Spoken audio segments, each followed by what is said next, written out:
मूसा আলাইহিস সালাম তিনিও আল্লাহর কাছে আবদার করছিলেন, মালিক मूसा নবী ইনি তো কালিমুল্লাহ, আল্লাহর সাথে বহুবার কথা বলছেন।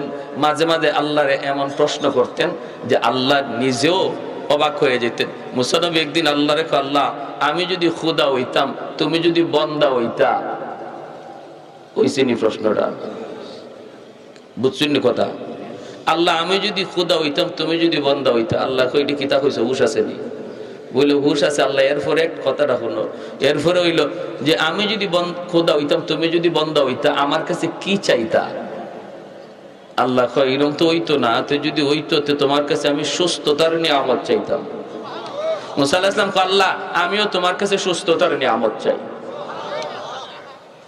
ওই দেখছেন আল্লাহর মুখ থেকে বাইর করাইছেন যে কোনটা আল্লাহর কাছে আমরা চাইতাম, আল্লাহর মুখ থেকে বাইর করাইছেন। এবার মুসা আলাইহিস সালাম কয়, আল্লাহ এই বর্তমান দুনিয়ার সবচেয়ে বড় নাফরমান কে, আমার একটু দেখাইবা? আল্লাহ কয় দেখতে মন চায়? বলে জি। কয় যাও 3 রাস্তার মুখে দাঁড়াও, দেখবো ওই দিক থেকে একটা লোক আসতেছে। মুসা নবী ওখানে যায় দাঁড়াইছেন। দাঁড়ায় দেখেন একটা লোক ছোট্ট একটা বাচ্চা কুলে নিয়ে পাহাড়ের দিকে যাইতেছে। দেখলেন, তারে চিনলেন। মানুষ তো চিনেন না, কিন্তু চেহারাটা চিন্না রাখছেন। দুনিয়ার সবচেয়ে বড় নাফরমান, সবচেয়ে বড় গুনাহগার। বিকাল বেলায় আল্লাহ রেখো, আল্লাহ নাফরমান তো দেখছি, এখন দুনিয়ার সবচেয়ে বড় ওলিকে আমার একটু দেখাইবানি। আল্লাহ কয় যেখানে সকালে দাঁড়াইছো ওখানে এখনো যায় দাঁড়াও, দেখবা ওই দিক থেকে আসতেছে একটা লোক, এই লোকটাই জগতের সবচেয়ে বড় ওলি।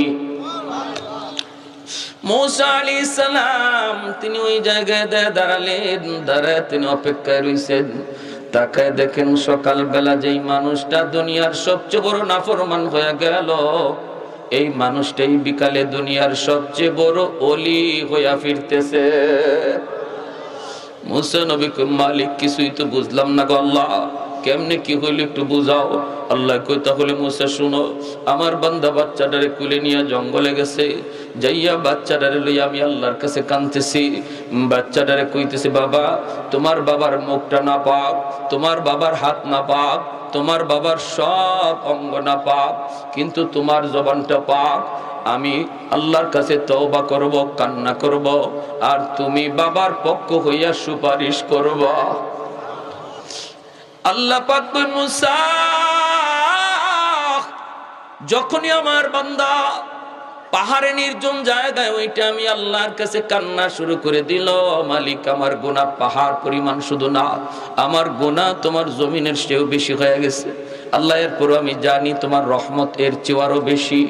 এই বইলা যখন কান্না শুরু করে দিয়েছে, কোলে তাইকা তার অবুঝ বাচ্চাটা টোর বেঙ্গা বেঙ্গা হাত উঠাইয়া বাবার পক্ষে সুপারিশ কইরা আমিন আমিন কইয়া ডাকতেছে। যখনই আমি আল্লাহরে ছোট্ট বাচ্চাটায় আমিন কইয়া কইছে, মালিক তুমি আমার আব্বারে মাফ করো, আমি আর রহমতের সাগরে ঢেউ শুরু হয়ে গেছে। সাথে সাথে আমি আল্লাহ তার গুনাহ শুধু মাফ করেছি তা না, বরং তারে জগতের ওলিদের সরদার বানায় দিছি। চোখের সামনে যদি নজর, এ যুবক চোখের সামনে যদি একটু নজর তুমি ঘোরাও, দেখবা ডান দিকে তোমার খেলার সাথী কবরে শুয়ে আছি, বাম দিকে তোমার লেখাপড়ার সাথী কবরে চলে গেছে। সামনের দিকে তাকাইলে দেখবা কত মায়ার মানুষ কবরে চলে গেছে। কখন কার কোন সময় ডাক আসে কেউ জানে না। কত যুবক ঘুমায় আর ঘুম থেকে উঠে না। কত যুবক ঘর থেকে বাপ মার কাছ থেকে বিদায় নিয়ে বের হয় আর বাপ মার কাছে ফিরে আসে না। কত বাবা সন্তানের কাছ থেকে বিদায় নিয়ে যায় আর সন্তানের মুখ দেখে না। এজন্যই আল্লাহর নবী রহমতের নবী বলেন, রে যুবক যৌবনে ইবাদত করো আর হাসরের মাঠে আল্লাহর আরশের ছায়ার মেহমান হও। সুবহানাল্লাহ। সাবাতুন ইউযিল্লুহুমুল্লাহু ফি যিল্লিহি ইয়াওমা লা যিল্লা ইল্লা যিল্লুহু, ইমামুন আদিল ওয়া রাজুলুন শাবুন নাশাআ ফি ইবাদাতি রাব্বিহ। এজন্য বাইরা বলতেছিলাম, যেই যুবক যৌবনে আল্লাহকে ডরায়, যেই যুবক যৌবনে সে অন্যায় করে না, যৌবনে তারে মসজিদে পাওয়া যায়, যৌবনকালে বাপ মার সেবা করতে দেখা যায়, যৌবনকালে গান বাজনায় পাওয়া যায় না, যৌবনকালে হারাম কাজে সে যায় না, যৌবনী তার মাথায় টুপি দেখা যায়, যৌবনী তার মুখে নবীর সুন্নত দাড়ি পাওয়া যায়। এই যুবক যখন বৃদ্ধ হয়ে যায়, গায়ে তার শক্তি থাকে না।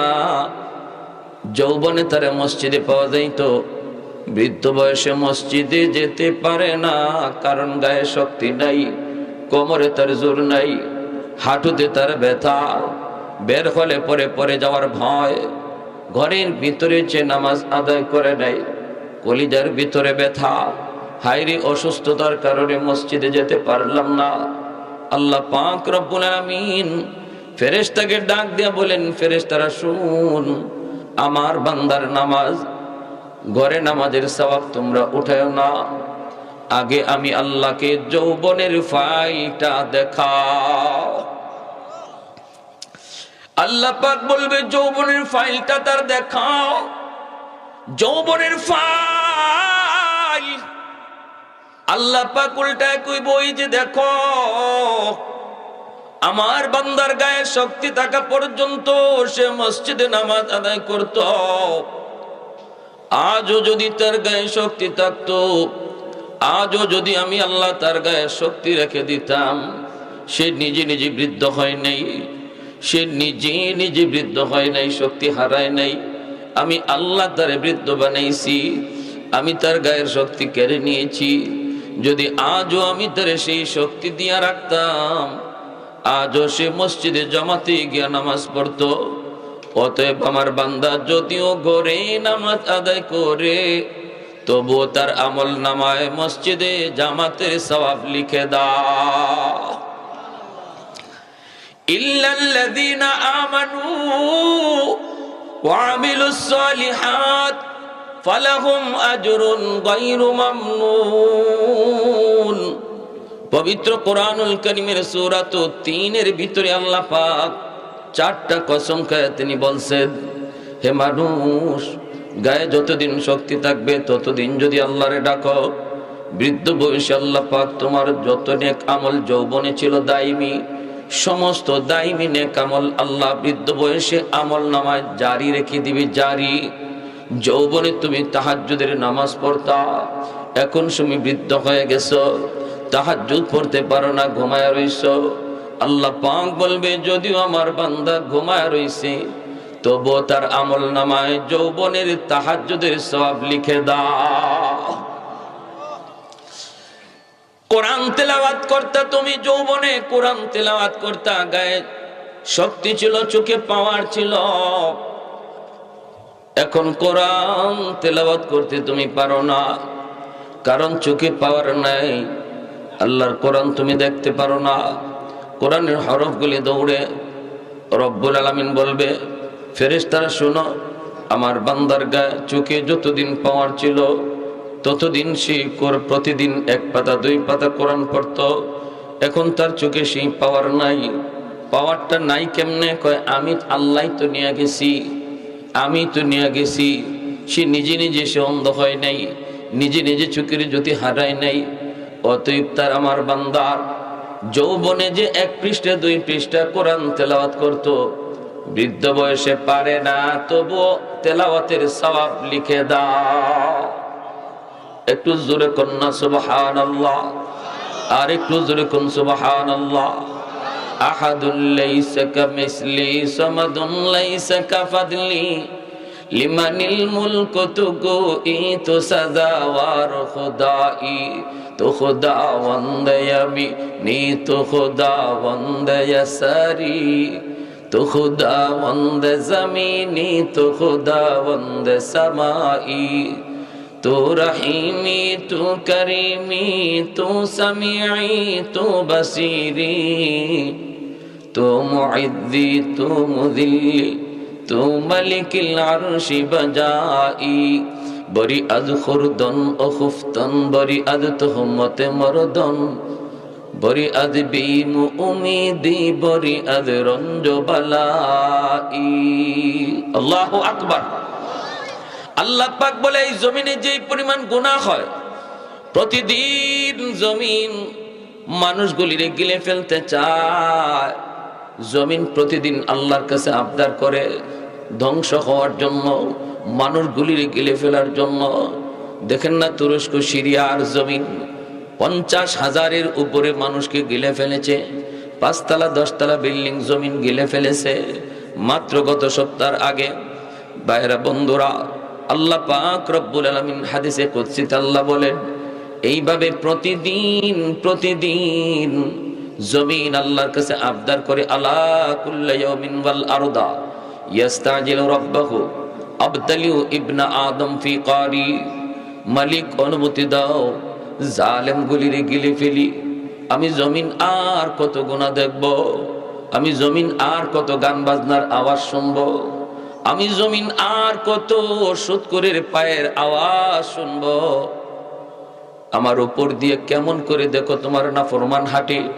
আল্লাহ, আমি আর কত তার লোড নিব, আমাকে একটু অনুমতি দাও, আমি ওরে গিলে ফেলি, আমি ওরে গিলে ফেলি। কিন্তু আল্লাহ এরপরও কেন বাঁচায় রাখছে জানেননি? ওই যুবকগুলির কারণে। যে যুবক আল্লাহর ভয়ে গুনাহ থেকে বাঁচে, তার খাতিরে আল্লাহ জমিন টিকায় রাখছে। কইলি আন্নাহুম ইয়ারযুকু বিরিজকিকা ওয়া ইয়াসিকা ওয়া ইয়াতাকাল্লামু বিলিসানিকা ওয়া ইয়াসিকা। ও মালিক, নাফরমান তোমার দেওয়া রিজিক খায়, অথচ তোমার নাফরমানি করে। তোমার দেওয়া জবান দিয়ে তোমার নাফরমানি করে, তোমার দেওয়া পা দিয়ে তোমার নাফরমানি করে। আসবিরু ইলা মাতা আসবিরু, আমি জমিন আর কত সহ্য করব। আল্লাহ বলেন, ওয়াল বাহরা ইয়াস্তাজিলু রাব্বাহু, এমনি ভাবে সাগর মহাসাগরও আল্লাহর কাছে প্রতিনিয়ত আবদার করে। বঙ্গোপসাগরের পারে কক্সবাজার সমুদ্র সৈকত, কত যুবক কত নাফরমান সেখানে যাওয়া নাফরমানি করে। সাগরের পানিগুলো আল্লাহর কাছে প্রতিদিন এমন আবদার করে, মালিক আমি সাগর আর কত নাফরমানি দেখব। আমার পারে আইসে যে নাফরমানি করে গো মালিক, আর কত দেখবো, আর কত দেখবো, আর কত দেখবো। অনুমতি দাও, আমি পানি না পাক জমিন পাক বানায় দেই, একদম ভাষায় সব পাক বানায় দেই। আল্লাহ বলেন, ওয়াল মালাইকাতু ইয়াস্তাজিলু রাব্বাহু, ফেরেশতারও প্রতিনিয়ত এমন আবদার করে। কিন্তু আল্লাহ পাক কয়ে, জমিন থাম। কেন আমি আল্লাহ এই জমিন ধ্বংস করি না জানোনি? কারণ এই মানুষ জাতিকে আমি আল্লাহ বড় আদর করে বানাইছি। আসমান আল্লাহ বানাইছেন কুন ফায়াকুন বইলা, জমিন আল্লাহ বানাইছেন কুন ফায়াকুন বইলা, ফেরেশতা আল্লাহ বানাইছেন কুন ফায়াকুন বইলা। কিন্তু আমারে আপনারে আল্লাহ পাক কুন ফায়াকুন বইলা বানায় নাই। আমারে আপনারে যখন আল্লাহ বানাইছে, খালাকতু বিয়াদাইয়া, আল্লাহ বলে আমি আমার নিজের হাত দিয়া বান্দা বান্দিরে বানাইছি। কারণ এই চেহারার মধ্যে এত দামি কপাল, কারণ এই চেহারার মধ্যে এত দামি কপাল। এই কপাল দিয়া বান্দা আমার কুদরতি কদমে সেজদা দেয়। এই কপাল ফেরেশতাদের হাতে বানাইলে হয় না, এই কপাল কুন ফায়াকুন বললে হয় না। এজন্য আমি আল্লাহ নিজের হাতে বানাইছি। এ জমিন থাম, আমি আল্লাহ দেখি জমিনে কেমন গুনাহ হইতেছে, কেমন অন্যায় হইতেছে, কেমন অত্যাচার হইতেছে, কেমন জুলুম হইতেছে। এরপরও ধরি না 4 শ্রেণী জমিনে আছে বিদায়। যতদিন পর্যন্ত এই 4 শ্রেণী জমিনে থাকবে, ততদিন আমি আল্লাহ জমিনের প্রতি রহমত নাজিল করব, গজব থেকে জমিনকে বাঁচাবো। 1 নম্বর, লাউলা মাশাইখ রুক্কা ওয়াশ-শাবাব খুশা ওয়াল আতফাল রুদ্দা ওয়াল আনআম রুদ্দা।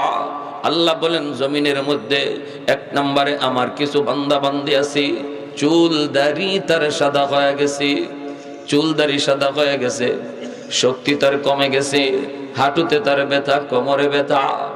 এরপর আমার বান্দা কষ্ট করে করে আমি আল্লাহর কদমে সেজদা দেয়। কষ্ট হয়, কষ্ট হয়, এরপর আমার কুদরতি কদমে সেজদা দেয়। আমার ওই বৃদ্ধ বান্দা বান্দির কষ্ট করে আমি আল্লাহরে সেজদা দেওয়া, এই দৃশ্য দেখলে জমিনের প্রতি আমার মায়া লেগে যায়। 2 নম্বরে আল্লাহ বলেন ওয়াশাবাবু খুশা, এখনো জমিনের মধ্যে এমন কিছু যুবক আছে যেই যুবক যৌবনের পাগলামি করে না, যৌবনে সে গুনার কাজে যায় না, যৌবনে সে হারাম ব্যবসা করে না, যৌবনে সে হারাম কাজে যায় না। যৌবনকালে তার মসজিদে পাওয়া যায়, যৌবনকালে তার অন্তরে আমি আল্লাহর ভয় পাওয়া যায়। যুবক, তুমি যদি বলো না হুজুর এটা সম্ভব হয় না, সম্ভব হয় না, তাহলে আমি বলবো স্কুলে গেলেও কিছু যুবক পাওয়া যাবে নামাজি, র্যাবে গেলেও কিছু যুবক র্যাব পাওয়া যাবে নামাজি, পুলিশের গেলেও কিছু যুবক পুলিশ পাওয়া যাবে নামাজি। আসেনি না জোরে? গত রাত সাতক, এখানে গাড়ি রেখে সাতক থানায় গাড়ি রেখে আমি গেলাম ভাটিতে একটা প্রোগ্রামে। সাতকে পুলিশের এসআই কি জানি না, রিপন ভাই ভুলে গেছি, উনি ফোন দিছে, ফোন দিয়ে বলছে, রিপন ভাই ফোন দিয়ে বলছে হুজুর কখন আসবে, হুজুরের সাথে আমি একটু দেখা করব। আসলাম, দেখা করলো, কথার দ্বারা বুঝলাম যে ওনার সম্পর্ক শুধু আলেমদের সাথে। পুলিশের একজন এসআই, বেশ উলামায়ে কেরাম জমলেন, বলতেছে ওনার যতজনের সাথে চলা প্রত্যেকে আলেম, এবং এই সাতকের একজন পুলিশ কনস্টেবল আছেন এই থানাতে এখনো, যিনি ফজরের আগে মসজিদে গিয়া প্রতিদিন ফজরের আজান দেয়। একজন পুলিশ কনস্টেবল প্রতিদিন ফজরের আজান দেয় উনি। সে থানা থেকে ডিউটি, থানা রাত্রে অনেক সময় ডিউটিও করে, ডিউটি করে সে ঘুম হোক না হোক তাহাজ্জুদের টাইমে মসজিদে হাজির হয়, তাহাজ্জুদ পড়ে, এবং একটা দিন মিস নাই, প্রতিদিন ফজরে আজান দিতেছে। তোমার মতো একজন যুবক যদি বলো পারি না, তাহলে আমাকে জবাব দাও সে পারে কেমনে? পারি না এমন কাজকেই বলে যেটা কেউ পারে না। একজনেও যদি পারে তাহলে বোঝা গেল সম্ভব, ঠিক কিনা জোরে বলে? আর আল্লাহ মানুষের উপরে এমন কোন বিধান দেয় না যেটা মানুষের পক্ষে করা সম্ভব না। লা ইউকাল্লিফুল্লাহু নাফসান ইল্লা উসাহা, এমন কোন কাজই আল্লাহ করেন না। এজন্য আল্লাহ বলে ওই যুবক, যেই যুবক যৌবনে আমি আল্লাহরে ডরায়, যেই যুবক যৌবনে আমি আল্লাহর কদমে সেজদা দেয়, যেই যুবক যৌবনে বাপ মার সেবা করে, বাপ মার সাথে বেয়াদবি করে না, ওই যুবক আমাকে ডরায় যখন গুনাহ থেকে বাঁচে, তার কলিজার দিকে তাকাইলো এই জমিনের প্রতি আমি আল্লাহর মায়া লেগে যায়। 3 নম্বরে আল্লাহ পাক বলেন ঘরে ঘরে কিছু শিশু বাচ্চা আছে, ওই শিশু বাচ্চাগুলির উপরে কোনো ধরনের কোনো শরীয়তের বিধিবিধান নাই। আমার আপনার ঘরে কিছু শিশু বাচ্চা আছে একদম নিষ্পাপ মাসুম, এদের উপরে নামাজের বিধিবিধান নাই, শরীয়তের কোনো বিধিবিধান চালু হয় নাই। এই বাচ্চাগুলি, এদের কোনো দোষ নাই, কোনো অন্যায় নাই, কোনো অপরাধ নাই। অপরাধ করলে করছে তার মা, গুনাহ করলে করছে তার বাবা। এই গুনার কারণে যদি গজব আর আযাব আসে, বাপ মার গুনার কারণে গজব আসতে চায়, কিন্তু আল্লাহ পাক বলেন ওই শিশু বাচ্চাটা, তার তো কোনো অন্যায় নাই, সেও গজবে শরীক হয়ে যায়, গজবের ভিতরে পড়ে যায়। ওই বাচ্চাটার দিকে তাকাইলো জমিনের প্রতি আমি আল্লাহর মায়া লেগে যায়। ওয়াল আনআমুরুত্তা, আল্লাহ পাক বলেন কিছু পশু পাখি, গরু ছাগল হাঁস মুরগি, ওদের উপরে শরীয়তের কোনো বিধিবিধান নাই। যদি আসমানি গজব, জমিনি গজব জমিনে নেমে আসে, তাহলে গরু ছাগল হাঁস মুরগি গুলি এরাও গজবে শামিল হয়ে যায়। এদের কোনো অন্যায় নেই, ওদের দিকে তাকাইলো জমিনের প্রতি আমার মায়া লাগে। এজন্য বলি যুবক, শিশু বাচ্চাগুলির মারধর করবা না, এদের মাসুমের নিষ্পাপ, ফেরেশতা সমতুল্য। তোমারে আপনারে আল্লাহ পাক খাওয়াইতেছে, আল্লাহ পাক বাঁচায় রাখছে ওই শিশু বাচ্চার খাতিরে। সুবহানাল্লাহ। অবুঝ ওই বাচ্চাটার খাতিরে আল্লাহ তোমারে খাওয়ায়, আমারে খাওয়ায়। আল্লাহ এখনো আসমান থেকে বৃষ্টি নাজিল করে, জমিন থেকে ফসল উৎপন্ন হয়, এখনো এখনো নিয়ামত দিয়ে আল্লাহ ভরপুর করে রাখছে ওই শিশু বাচ্চার খাতিরে। এজন্য মারধর করবা না, গালি দিবা না, ধমক দিবা না, দুষ্টামি করলে একটু ভয় দেখাবা। ভাইরে মনে রাখবা, ওই বৃদ্ধ বাবাজিরে শ্রদ্ধা কর। যে বৃদ্ধ মানুষটা চুলদাড়ি পাকলো, কোমরে শক্তি হারায় গেল, এরপরও কষ্ট করে সেজদা দেয়, চেয়ারে বসে নামাজ পড়ে না, এখনো জমিনে কপাল ঠেকায় সেজদা দেয়। তার সেজদার দিকে তাকাইলো আল্লাহ জমিনের প্রতি তার মায়া লেগে যায়। সাদা চুল সাদা দাড়ি মানুষ আল্লাহর কাছে কত দামি। হযরত আলী রাদিয়াল্লাহু তাআলা আনহু মসজিদে নববীতে আল্লাহর নবী ইমাম, নামাজ দাঁড়ায় গেল। হযরত আলী ঘর থেকে বের হয়েছেন, নবীর পিছনে নামাজ পড়বেন। ঘর থেকে বের হয়েছেন, জামাত ধরবেন, কিন্তু একটা গলিপথ, চিকন পথ, ওই গলিপথটা অনেক লম্বা। এই গলিপথ দিয়ে শুধু একজন মানুষ যাওয়া যায়, একজন ঢুকলে আর একজন ওদিক থেকে আসতে পারে না। হযরত আলী রাদিয়াল্লাহু তাআলা আনহু তিনি মাত্র গলিতে ঢুকবেন, দেখেন ওনার সামনে একজন বৃদ্ধ মানুষ, চুল দাড়ি তার সাদা। ওই বৃদ্ধ মানুষটা সে গলি পার হইতেছে। হযরত আলী চিন্তায় পড়ে গেলেন, আমি যদি এখন মসজিদে জামাত ধরার জন্য, রাকাত পাওয়ার জন্য যদি আমাকে একটু দ্রুত যেতে হয়, তাহলে এই বৃদ্ধ মানুষটারে একটু চাপ দেওয়া লাগে, বলতে হয় চাচা আমাকে একটু রাস্তা দেন, কারণ উনি বৃদ্ধ মানুষ, উনি তো আস্তে আস্তে যাবে, আমার তো একটু দ্রুত যাওয়া দরকার। কিন্তু কি করব, আমি কি এতটুকু তারে বলবো নাকি বলবো না? হযরত আলীর মন ওনাকে কয়, না রে আলী, মানুষ যখন বয়স বাড়ে তখন আল্লাহর কাছে তার দাম বেড়ে যায়। সাদা দাড়ি সাদা চুল নিয়ে যখন আল্লাহর কাছে হাত বাড়ায়, আল্লাহ পাকের তখন লজ্জা লাগে। এজন্য না, যারে আল্লাহ সম্মান দেয় তুমিও তারে সম্মান দাও। পিছনে পিছনে যেতে শুরু করলেন। এই দিকে আল্লাহর নবী রুকুতে চলে গেলেন, রুকুতে চলে গেলেন। আলীও নিজে নিজে ভাবছেন রাকাতে একটা যাইব, রুকুতে চলে গেলেন। কিন্তু আলী যে এই বৃদ্ধ মানুষকে সম্মান করেছেন, আল্লাহ এত পছন্দ করেছে, আল্লাহ জিব্রাইল আমিন কই, জিব্রিল তাড়াতাড়ি বন্ধুর কাছে যাও, যায় বলো বন্ধু যেন রুকু লম্বা করে আলী শরীক না হওয়া পর্যন্ত। আল্লাহ নবী রুকুতে, জিব্রাইল আমিন কই, নবী গো মাথা তুলবেন না, মাথা তুলবেন না, কারণ আপনার আলী এখনো নামাজে শরীক হতে পারে নাই। আমি না বলা পর্যন্ত মাথা উঠেন না, রুকু লম্বা করেন, এটা আমার আল্লাহর নির্দেশ। মায়ার নবী রুকু লম্বা করতেছেন, মনে মনে একটু গুসা আলীর উপরে, কিন্তু নামাজের ভিতরে জবাব তো, কথা তো বলতে পারেন না। নামাজ পড়তেছেন পড়তেছেন, হযরত আলী আইয়া যেই রুকুতে শামিল হলেন, তখন জিব্রাইল কই, নবী এবার মাথা তুলেন, আলী আপনাকে রুকুতে পাইছে। রুকু পাওয়া মানে রাকাত পাওয়া, রুকু পাওয়া মানে, আমরা তো অনেকে নিজে নিজে রুকু ফিরে লাই। ইমাম সাহেব রুকু থেকে উঠে গেছেন, এরপরে দেখা যায় অনেকে মাসলা জানে না, হ্যাঁ নিজে নিজে রুকু ফইরা নামাজ ফাইলিছে, সওয়াসেজদাও দেয় না।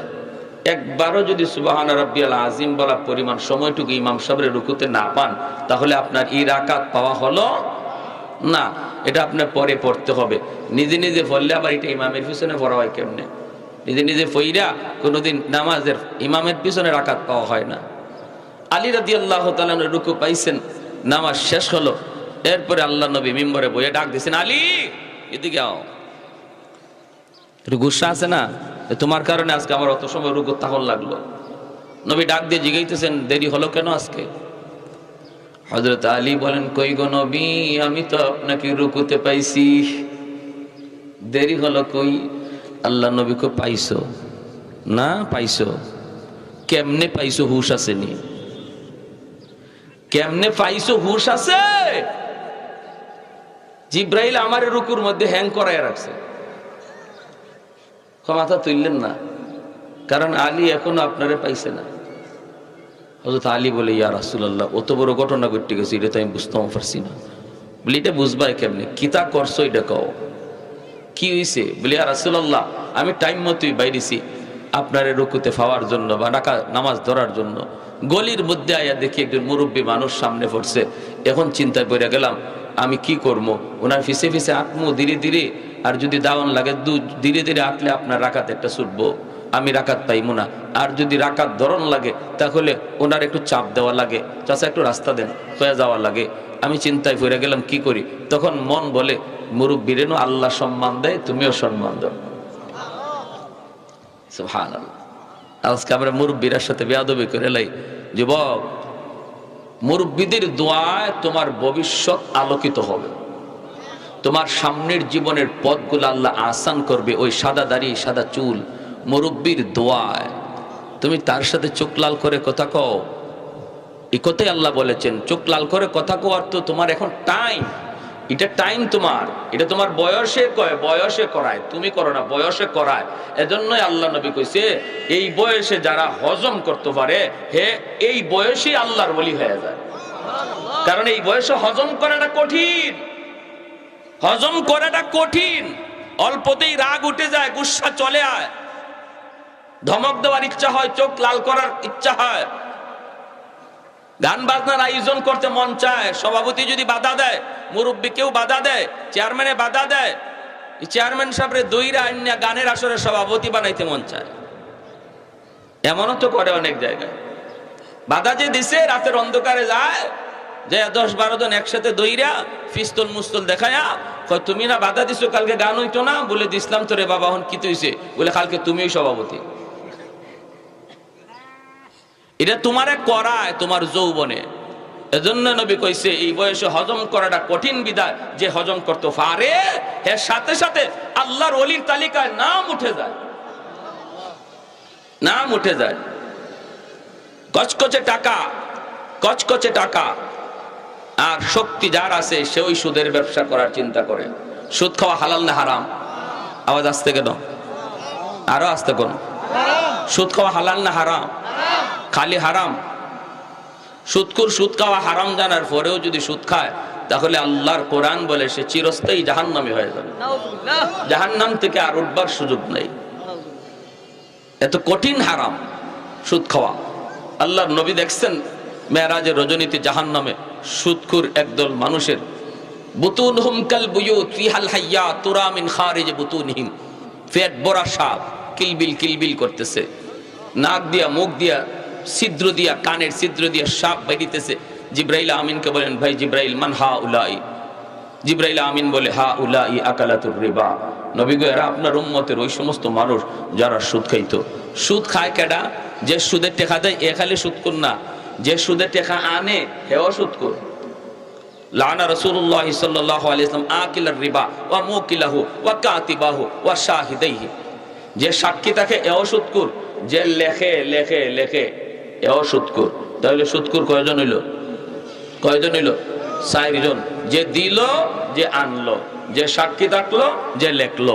এজন্য সুদের লেনদেনের কথাবার্তা হইতেছে, এটা যদি আপনি শুনেন আর এখানে থাকেন, দৌড় দিয়া বাইরিবেন, আস্তে আস্তে না, দৌড় দিয়া বের হইবেন, যেন এখানে আগুন লাগছে এভাবে বের হইবেন, নাইলে আপনিও সাক্ষীর খাতারে পড়ে যাইবেন।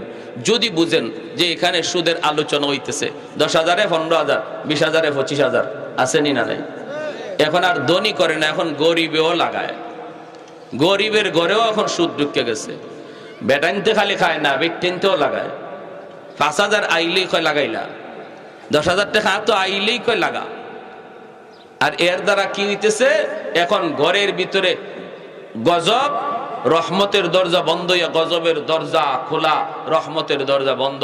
ঘরে অশান্তির শেষ নাই, স্বামী স্ত্রীর মধ্যে মিল নাই, বাপ বেটায় মিল নাই, ভাই ভাই মিল নাই, খালি দ্বন্দ্ব আর দ্বন্দ্ব, খালি আগুন আর আগুন। সর্বদিক দিয়ে হুজুরে পানি ভরা, হুজুরে ফানি ফরা যায় কই, ঘরে অশান্তি দূর হয় না। ঘরে অশান্তি দূর হইব কেমনে? হুজুরে যে ফানি ফরা দেয়, এই ফানি ফরা আল্লাহর কোরআন পড়ে ফু দেয়।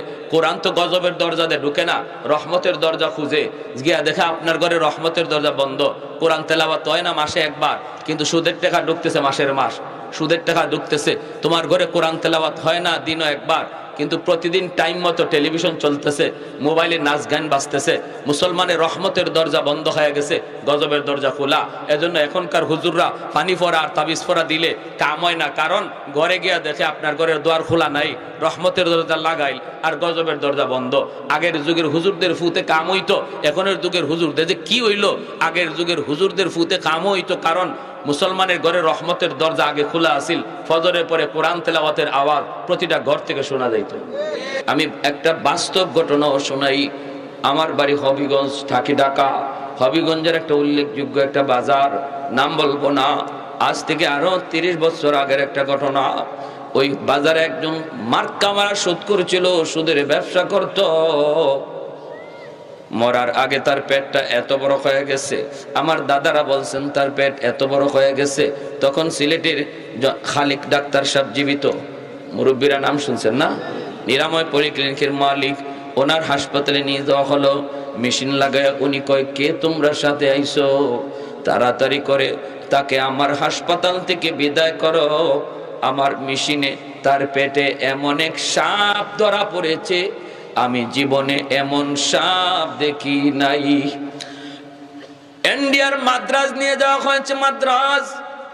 ওইখানে ডাক্তারও কয় আমাদের দ্বারা সম্ভব নয়, পেটের সাপ লইয়াই তার মরণ হয়েছে।